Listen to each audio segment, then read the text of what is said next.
ధన్యవాదాలు sir. G Madhusudan Reddy గారు. ధన్యవాదాలు అధ్యక్ష. ఉదయం నుంచి పాలమూరు రంగారెడ్డి అదేవిధంగా కాళేశ్వరం గురించి పెద్దలు నీటిపారుదల శాఖ మంత్రి గారు ప్రజెంటేషన్ ఇచ్చారు. ముఖ్యంగా పాలమూరు రంగారెడ్డి విషయానికి వస్తే అధ్యక్ష, ఈ ప్రాజెక్టు శంకుస్థాపన 11 జూన్ 2015 రోజు మాజీ ముఖ్యమంత్రి కేసీఆర్ గారు మా నియోజకవర్గమైన దేవరకద్ర నియోజకవర్గం బూత్పూర్ దగ్గర పైలాన్ ఆవిష్కరణ చేసిన అధ్యక్ష. ఆ రోజు ఒక పెద్ద బహిరంగ సభ పెట్టి ఆ మీటింగ్లో మాజీ ముఖ్యమంత్రి గారు మాట్లాడుతూ ఈ ప్రాజెక్టును 3 సంవత్సరాల్లో పూర్తి చేసి పాలమూరు ప్రజలకు నీళ్లు తీసుకొచ్చి ఇస్తానని చెప్పేసి 2015లో చెప్పారు అధ్యక్ష. దాని తర్వాత 2016లో స్టార్ట్ చేసిన పొద్దు నుంచి మనం చర్చిస్తున్న కాళేశ్వరం ప్రాజెక్టును 1 సంవత్సరం తర్వాత స్టార్ట్ చేసి దాని విషయంలో శ్రద్ధ చూపించి అరావిడిగా ఆ ప్రాజెక్టును పూర్తి చేశారు. ఆ ప్రాజెక్టు విషయంలో ఏమేమి జరిగిందో ఉదయం నుంచి మనమందరం కూడా చర్చించుకుంటున్నాం అధ్యక్ష. ఇక్కడ పాలమూరుకు అంటే దక్షిణ తెలంగాణను కావాలనే మాజీ ముఖ్యమంత్రి గారు వివక్షకు గురి చేశారని చెప్పడానికి ఇది ప్రధాన ఉదాహరణ అధ్యక్ష. ఈరోజు ముఖ్యంగా మా దగ్గర కోయిల్ సార్ ప్రాజెక్టు ఉంది అధ్యక్ష. కోయిల్ సార్ ప్రాజెక్టును కాంగ్రెస్ పార్టీ అధికారంలో ఉన్నప్పుడు 1956లో మైనర్ ఇరిగేషన్ ప్రాజెక్టు కింద దాన్ని నిర్మించడం జరిగింది అధ్యక్ష. టీఆర్ఎస్ ప్రభుత్వం అధికారంలోకి వచ్చినాక అంటే కాంగ్రెస్ పార్టీ అధికారంలోకి వచ్చినప్పుడు 2005-6లో జలయజ్ఞంలో ఈ కోయిల్ సార్ ప్రాజెక్టు లిఫ్ట్కి సంబంధించిన కొన్ని పనులు చేపట్టడం జరిగింది అధ్యక్ష. దానికి సంబంధించిన పనులు కాంగ్రెస్ పార్టీ అధికారంలో 2014 వరకు 80% కంప్లీట్ అయినాయి అధ్యక్ష. ఒక ఐబీఆర్సీఎల్ అనే కంపెనీకి వాళ్ళు ఈ కంపెనీకి అప్పచెప్తే వాళ్ళు 80% కంప్లీట్ చేసి తర్వాత టీఆర్ఎస్ పార్టీ అధికారంలోకి వచ్చినాక ఆ ఐబీఆర్సీఎల్ కంపెనీ వైండప్ అయితే వీళ్ళు పట్టించుకోలేదు అధ్యక్ష. ఒక 140 కోట్లు ఖర్చు పెడితే దాదాపు 20,000 ఎకరాల ఆయకట్టుకు నీళ్ళు అందించే అవకాశం ఉంది. కానీ వాళ్ళు 2014 నుంచి 2023 వరకు టీఆర్ఎస్ పార్టీ అధికారంలో ఉన్న ఆ కోయిల్ సార్ ఆయకట్టుకు అదనంగా నీళ్ళు ఇవ్వలేకపోయినరు వాళ్ళు టీఆర్ఎస్ ప్రభుత్వం అని చెప్పి ఈ సందర్భంగా మీకు తెలియజేస్తా ఉన్నాను అధ్యక్ష.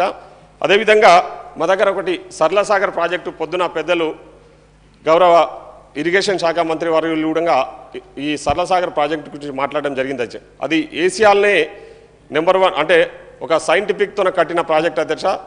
అంటే సైఫన్ సిస్టమ్స్ అంటే వాటర్ ఫ్లో వచ్చినప్పుడు ఆటోమేటిక్గా గేట్స్ ఓపెన్ అయ్యే ప్రాజెక్ట్ అది. మా దగ్గర ఆ సరళసాగర్ ప్రాజెక్ట్ ఉంది అధ్యక్ష.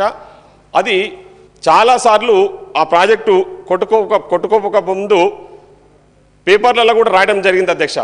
అది మెయింటెనెన్స్ చేస్తలేరు, మెయింటెనెన్స్ చేయకపోవడం వల్ల ఎప్పుడైనా ఆ కట్ట కొట్టుకుపోయే అవసరం ఉందని చెప్పేసి తెలియజేస్తే కూడా గత ప్రభుత్వంలో నిర్లక్ష్యం వహించారు. ఎందుకంటే అక్కడ ఇన్కమ్ లేదు.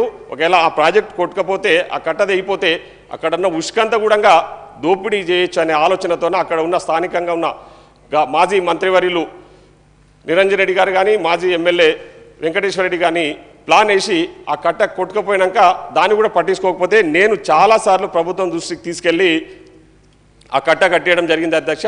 అదేవిధంగా మా దగ్గర శంకర సముద్రం అని ఇంకొక చిన్న రిజర్వాయర్ ఉంది అధ్యక్ష. అది కూడా కాంగ్రెస్ పార్టీ అధికారంలో ఉన్నప్పుడు 2014లో పూర్తయింది అధ్యక్ష.